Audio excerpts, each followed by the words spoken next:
उस समय तक उसका प्रेम का वर्ण परिचय भी नहीं आरंभ होता है। इसके बाद अगर किसी अशुभ मुहूर्त में अपने हृदय की असहाय वेदना के कारण छटपटाती हुई द्वार के बाहर आकर खड़ी होती है, यह कहकर उसने देवदास के मुख की ओर तीव्र दृष्टिपात करके कहा, तो तुम लोग चिल्लाकर कह उठते हो कलंकिनी, छिछि।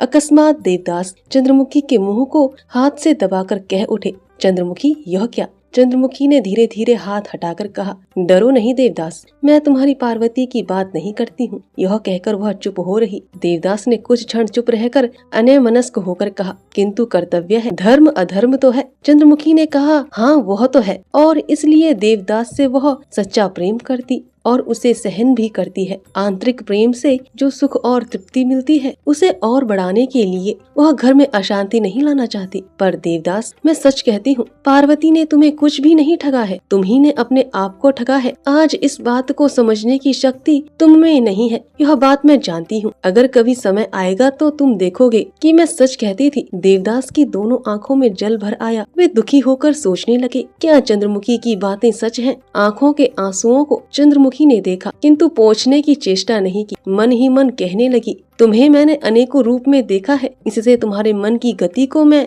भली भांति जानती हूँ। साधारण पुरुषों की भांति तुम मांग कर प्रेम प्रकाशित नहीं कर सकते। तब रूप की बात, रूप कौन नहीं चाहता, किंतु इसलिए तुम अपने तेज का रूप के पांव में आत्म विसर्जन कर दोगे, यह बात विश्वास में नहीं आती। पार्वती है तो बड़ी रूपवती, लेकिन फिर भी यही विश्वास होता है कि पहले उसी ने प्रेम का द्वार खोला, पहले उसी ने प्रेमालाप प्रारंभ किया। मन ही मन कहते कहते सहसा उसके मुख से अस्फुट स्वर से बाहर निकल पड़ा, अपने को देखकर यह समझती हूँ कि वह तुमको कितना प्यार करती होगी। देवदास ने चटपट बैठकर कहा, क्या कहती हो? चंद्रमुखी ने कहा, कुछ नहीं, कहती थी कि वह तुम्हारा रूप देखकर नहीं भूल सकती। तुम्हारे रूप हैं, लेकिन उनमें भूल नहीं होती। इस तीव्र रुक्ष रूप पर सबकी दृष्टि नहीं पड़ती, किंतु जिसकी पड़ती है उसकी दृष्टि फिर नहीं हट सकती। यह कहकर एक दीर्घ निश्वास लेकर कहा, तुम में न जाने कैसा एक आकर्षण है कि उसे जान सकता है। इस स्वर्ग के पाने की इच्छा करके फिर कौन मुड़ सकता है?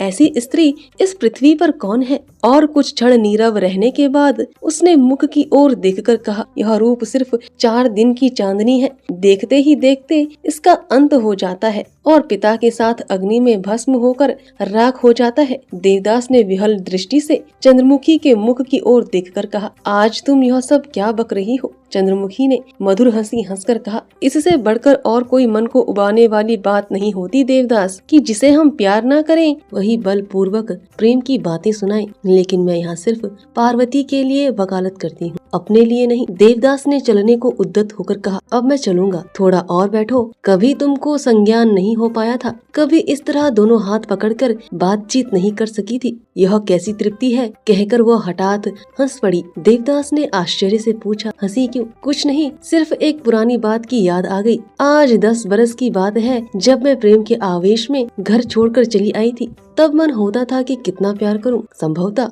उस समय प्राण भी दे सकती थी। फिर एक दिन एक तुच्छ गहन के लिए ऐसा झगड़ा हुआ कि फिर किसी का मुंह नहीं देखा। मन को यह कहकर संतोष दिया कि यह मुझे अच्छी तरह प्यार नहीं करते, नहीं तो क्या एक गहना ना देते। चंद्रमुखी एक बार फिर अपने मन में हंस उठी। दूसरे ही क्षण शांत गंभीर मुख से धीरे धीरे कहा, भाड़ में जाए ऐसा गहना। तब क्या यह जानती थी कि एक मामूली सिरदर्द के अच्छा करने में प्राण तक को देना पड़ेगा? तब मैं सीता और दमयंती की व्यथा को नहीं समझती थी, जगाई माधव की कथा पर विश्वास नहीं करती थी। अच्छा देवदास, इस संसार में सभी कुछ संभव है ना? देवदास कुछ उत्तर नहीं दे सके। हतबुद्धि की भांति कुछ क्षण देखकर कहा, मैं जाता हूँ। डर क्या है, जरा और बैठो। मैं तुमको और भुलावे में नहीं रखना चाहती। मेरे वे दिन अब बीत गए। अब तुम मुझसे जितनी घृणा करते हो, मैं भी अपने से उतनी ही घृणा करती हूँ। लेकिन देवदास, तुम विवाह क्यों नहीं कर लेते? अब मानो देवदास में निश्वास पड़ा। थोड़ा हंसकर कहा, उचित है, पर इच्छा नहीं होती। न होने पर भी करो। स्त्री का मुख देखकर बहुत कुछ शांति पाओगे। इसे छोड़ मेरे लिए भी एक राह खुल जाएगी। तुम्हारी गृहस्थी में दासी की भांति रहकर स्वच्छंद भाव से जीवन व्यतीत करूंगी। देवदास ने हंसकर कहा, अच्छा तब मैं तुम्हें बुला लूंगा। चंद्रमुखी ने मानो उसकी हंसी न देखकर कहा, देवदास, और एक बात पूछने की इच्छा होती है। क्या तुमने इतनी देर तक मेरे साथ बातचीत क्यों की? क्या कुछ अनुचित है?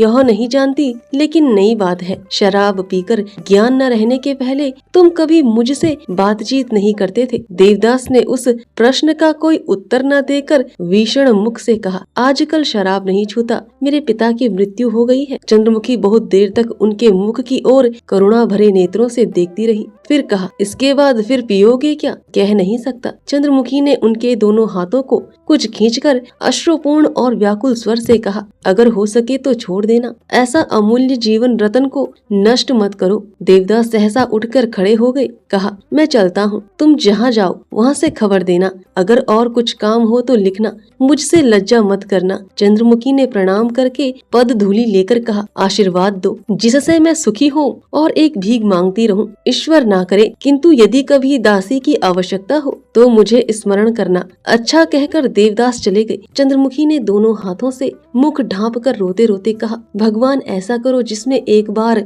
और दर्शन मिले। 2 वर्ष हुए पार्वती महेंद्र का विवाह करके निश्चिंत हुई है। जल्दबाला, बुद्धिमती और कार्यपटु है। अब पार्वती के बदले गृहस्थी का बहुत कुछ काम काज वही करती है। पार्वती ने अब अपना मन दूसरी ओर लगाया है। आज 5 वर्ष हुए उसका विवाह हुआ था, किंतु अभी तक उसके कोई संतान नहीं हुई। अपने लड़की लड़के के न रहने के कारण वह दूसरे के लड़की लड़कों को बहुत प्यार करती है। गरीब गुरबे की बात को छोड़िए, जिनके पास कुछ रुपये पैसे भी हैं, उनके पुत्र पुत्रियों का अधिकांश भार वही वहन करती है। इसके अतिरिक्त ठाकुर बाड़ी के काम काज, साधु सन्यासियों की सेवा, लंगड़े लूलों की शुश्रूषा में अपना सारा दिन बिता देती है। इसका व्यसन स्वामी को लगाकर पार्वती ने एक और अतिथिशाला भी निर्माण किया है। उसमें निराश्रय और असहाय लोग अपनी इच्छा के अनुकूल रह सकते हैं। जमींदार के घर से उन लोगों को खाना पीना मिलता है और एक काम पार्वती बहुत छिपाकर करती है, स्वामी को भी नहीं जानने देती। वह ऊंचे घराने के दरिद्र लोगों को गुप्त रूप से